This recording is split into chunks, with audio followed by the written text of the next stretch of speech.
para a quarta parte da nossa aula, né, que vai tratar sobre a expansão marítima, que também é determinante para que o processo de descobrimento do Brasil se realize. Ok? Então vamos lá. A primeira coisa que a gente tem que pensar quando a gente fala sobre a expansão marítima é não imaginá-la, né, com todas as tecnologias, todas as possibilidades e todo o conhecimento do qual nós dispomos hoje.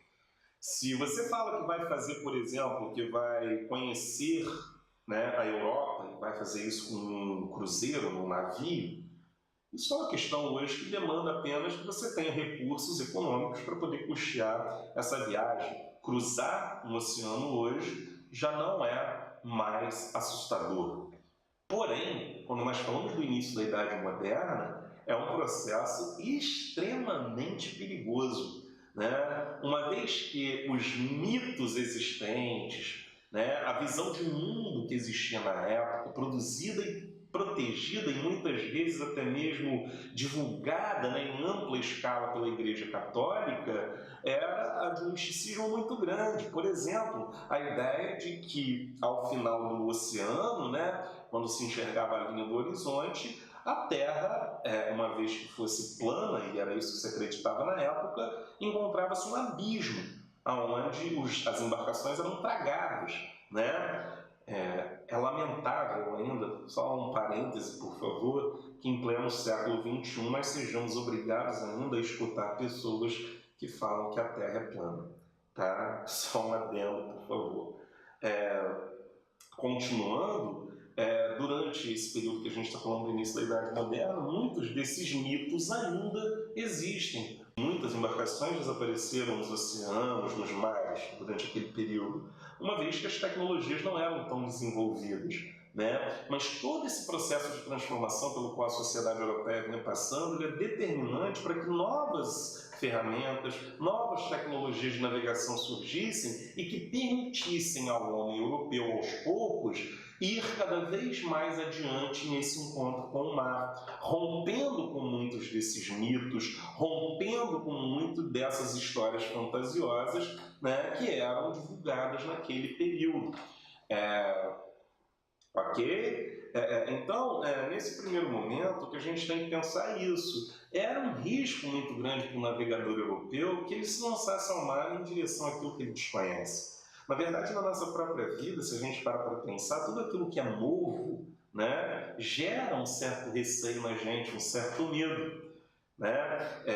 Eu digo isso muito nas minhas salas de aula, que sempre que a gente se depara com o novo, a gente vai ter muito medo, mas junto com esse medo também, há uma curiosidade nossa em tentar descobrir, desvendar, esclarecer aquele medo que nós sentimos, aquele novo que se apresenta para nós.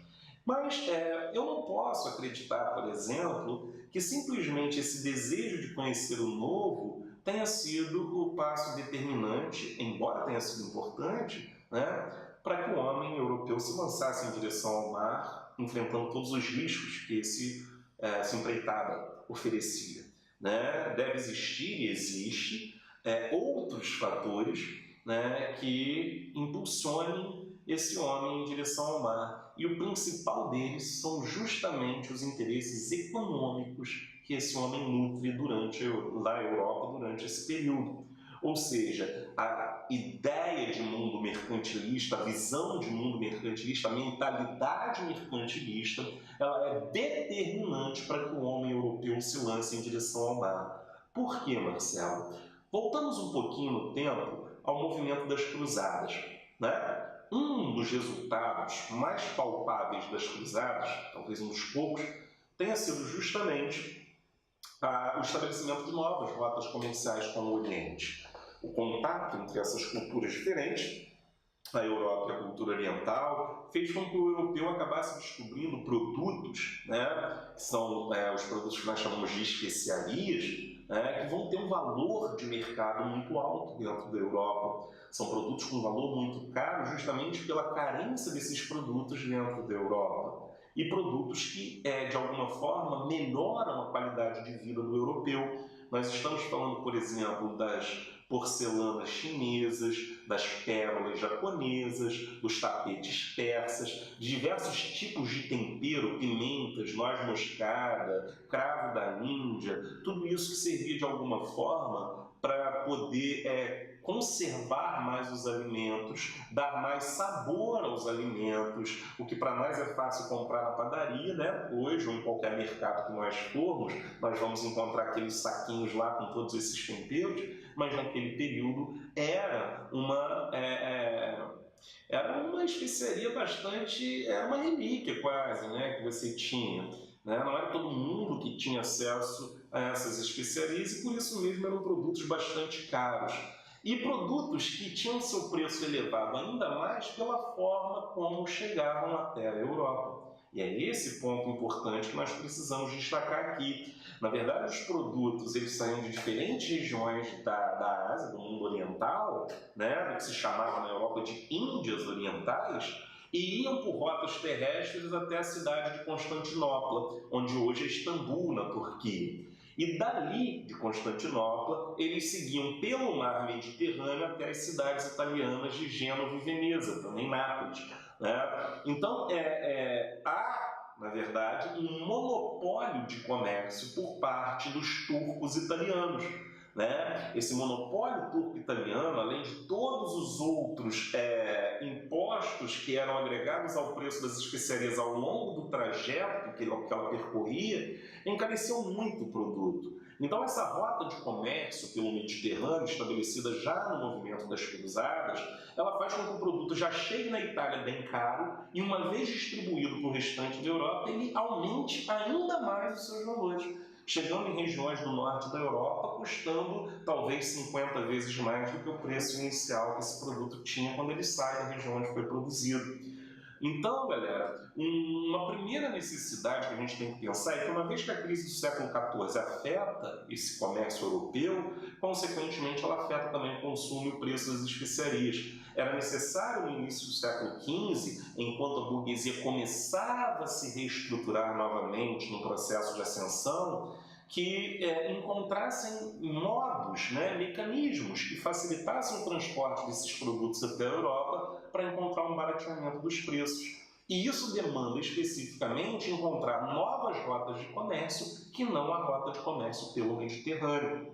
E a alternativa que restava ao homem europeu, que ele conhecia naquele momento, era justamente por mar, uma vez que por terra as distâncias eram longínquas, as intempéries, né, do clima, do relevo, os riscos de assalto das caravanas, tudo isso, os atravessadores durante o caminho, o trajeto, né, tudo isso encarecia muito o produto. Então, pelo mar, por mais que a gente pense que em todos aqueles mitos fosse mais perigoso, ainda era mais seguro e mais barato, né, de se encontrar uma rota de comércio para a realização desse comércio de especiarias. Então, a principal motivação do homem europeu é justamente encontrar novas rotas de comércio. E essa necessidade fica ainda maior quando, em 1453, essa data é importante, porque ela marca o fim da Idade Média e o início da Idade Moderna, justamente porque a partir daí que todo esse processo que nós estamos estudando, ele acontece com maior veemência.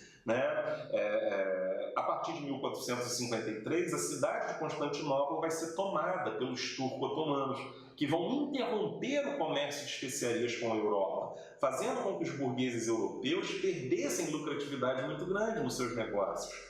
Então há uma necessidade explícita de se encontrar novas rotas, imediata. E é nesse momento que o homem, de forma mais consistente, vai se lançar ao mar. Não significa, porém, e aí é uma contradição que existe entre datas, nessa análise que nós vamos fazer agora, que mostram para a gente que a tomada de Constantinopla ela não é a causa da expansão marítima, tá? Mas ela é importantíssima, porque ela vai impulsionar ainda mais a expansão marítima.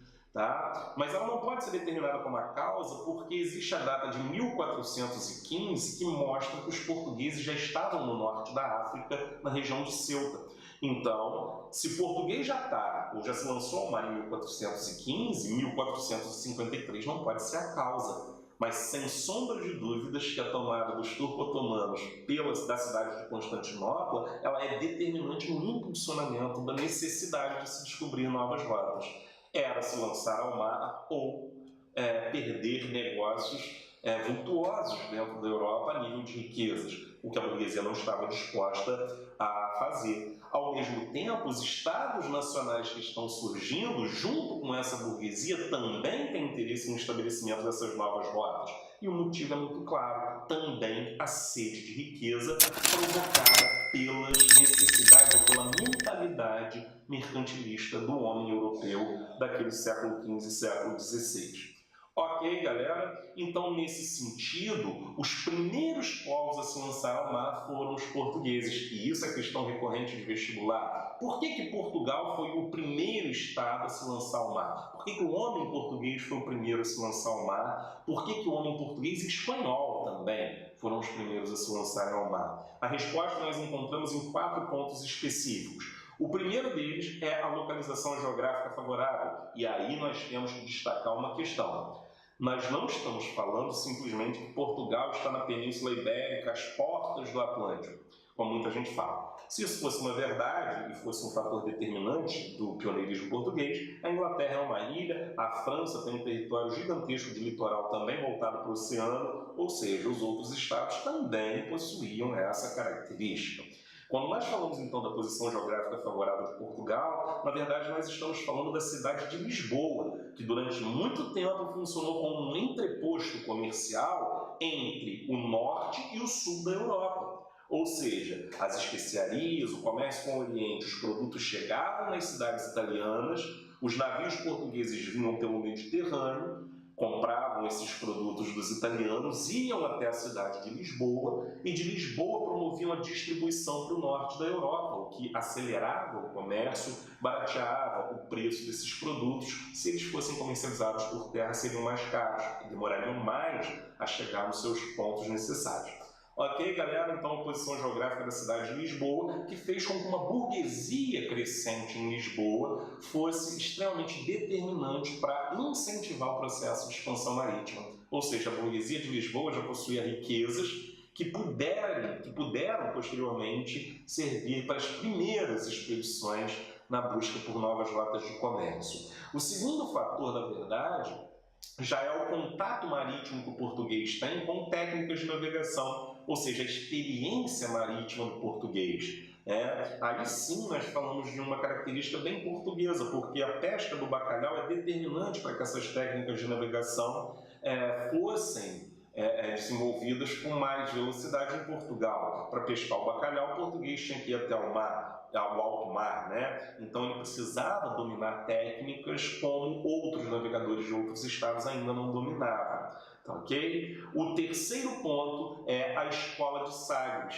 Muita gente destaca a escola de Sagres como sendo determinante para a formação de novos navegadores, ensinando técnicas de navegação, a cartografia, o uso da bússola, do astrolábio, que eram as novas tecnologias utilizadas naquele momento.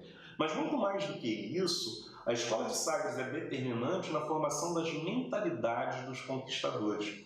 Aqueles navegadores, na verdade, entravam em contato com a mentalidade mercantilista de conquistar riquezas a qualquer custo, ou seja, a violência, mais uma vez, na mentalidade mercantilista daquele momento. Ok, galera? Não deixem de levar isso em consideração. E por último, e eu diria que o fator mais determinante, nós temos também a formação do Estado Nacional Português, como sendo o primeiro Estado Nacional a se formar dentro da Europa, desde a Revolução de Aviz, e já no século XVI, admitindo características absolutistas, Portugal vai ter um Estado forte o suficiente para, juntamente com a burguesia, realizar investimentos nessas expedições caríssimas, nessas empreitadas caríssimas, que eram as expedições de busca de novas rotas comerciais pelo Oceano Atlântico.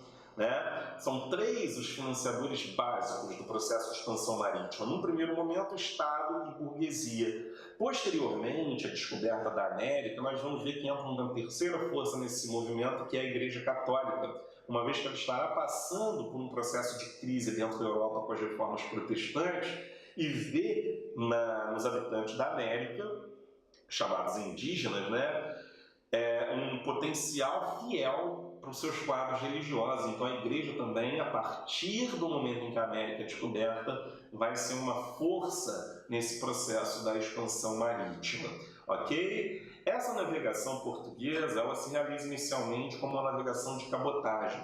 O que significa isso? Ela não é realizada, nem nós podemos imaginar isso, de uma hora para outra, em uma única expedição. Na verdade, são quase 100 anos, né, o processo que faz com que o português consiga contornar a costa africana até chegar à Ásia, ok? E uma vez que ele vai parando, né, ao longo do caminho, em cada avanço que ele fazia, em que atracava os seus navios, ali se estabelecia uma colônia de exploração. Isso é uma questão muito importante, já caiu em vestibular da UERJ e pode ser questão do Enem, e ela é extremamente interessante, que é perguntar como essa navegação de cabotagem foi importante para as expansões marítimas que vão acontecer. E a resposta se encontra na seguinte questão: em cada local que se parava, por exemplo, Portugal veio e desceu em Ceuta, depois desceu um pouco mais, depois um pouco mais, em cada local que ele parava, em cada expedição que ia um pouco adiante, estabelecia-se uma colônia de exploração. E as riquezas encontradas nessas regiões, principalmente quando falamos da África, estamos falando de ouro, escravos e marfim, tá ok? O lucro obtido com essa exploração ele podia ser revestido em novos investimentos de novas expedições que faziam com que cada vez mais adiante fossem as expedições portuguesas, até que em 1488, o navegador português Bartolomeu Dias consegue contornar o extremo sul do continente africano, chamado até aquele momento de Cabo das Tormentas. Percebam bem, Cabo das Tormentas, onde os navios encontravam muita dificuldade de cruzar o extremo sul do continente africano. Uma vez que Bartolomeu Dias consegue contornar o Cabo das Tormentas, altera-se o nome de Cabo das Tormentas, passa-se a se chamar Cabo da Boa Esperança, a Boa Esperança, a Boa Nova, que seria o Oceano Índico e posteriormente toda a Ásia dentro daquele processo de conquista, né, e do estabelecimento de um monopólio sobre essa rota de comércio, que vai ser o monopólio português. O navegador que concluiu, né, essa viagem do Bartolomeu Dias foi justamente Vasco da Gama, que chega à região da China, por exemplo, e quando volta a Portugal, em 1498, chegando em 1499 a Portugal, os lucros da viagem de Vasco da Gama chegam a cifras de 6.000%. Ou seja, era uma comprovação mais do que clássica de que valia muito a pena se lançar ao mar. Em 1500, 2 anos depois da viagem de Cabral, Portugal vai iniciar uma nova expedição comandada por Pedro Álvares Cabral.